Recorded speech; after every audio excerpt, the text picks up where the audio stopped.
Well, good evening. On a personal basis, I'm touched to see so many friends, colleagues, trustees, and supporters of the Metropolitan here this evening. Am I getting feedback? No? Okay.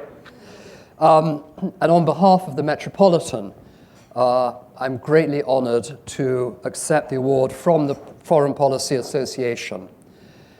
In our complicated world, I applaud any organization that recognizes the role of cultural diplomacy, particularly at a time when we must bear witness to so much cultural destruction around the world. Artistic expression is one of humanity's most persistent traditions, a practice that extends and is understood beyond language and borders to connect people to their heritage, to their history, and to one another. When the Metropolitan Museum of Art was founded in 1870, it did not own a single work of art. It was an aspiration based on European models established earlier during the Enlightenment, but infused by new democratic ideals that influenced so much of the development of the United States in the late 19th century. In creating an encyclopedic museum, not a museum of American art or American culture, the founders were placing themselves firmly within a global context.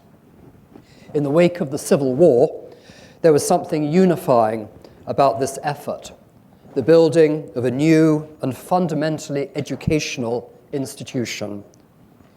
And there was something uniquely modern and American about the fact that that aspiration was to be an institution accessible to everyone, no matter their class or nationality. In a city of immigrants in search of opportunity, a new national identity would emerge, one that was both culturally diverse and singularly American, and the Met epitomizes that.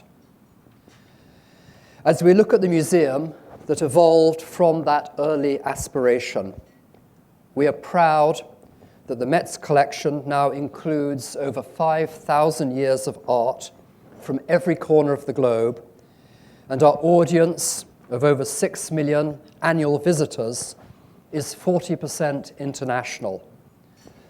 Over 1,000 works of art from our collection travel abroad each year to loan shows in other institutions, while our digital initiatives allow us to engage people who may never get to visit the Met.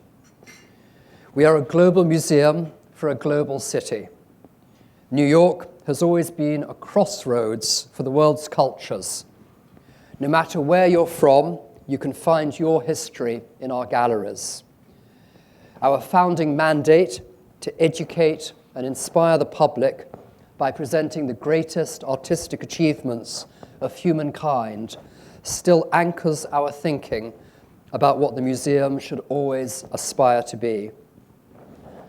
And indeed, I think if the story of the Met has a recurrent theme, it's that for over 145 years, 146 today, those who have guided its growth have sought to make it something more than just a treasury of great art. Our success fosters an understanding of all art and culture, and in turn encourages a broader perspective on the world in which we now live.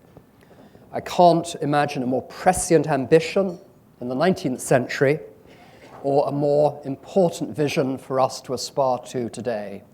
And it's very much through the thanks, through the efforts and the support of donors like the Sacklers, like many of you others in this room this evening, that the Met and the other great New York cultural institutions have been able to grow and thrive to this great nexus of cultural study and understanding that New York embodies today.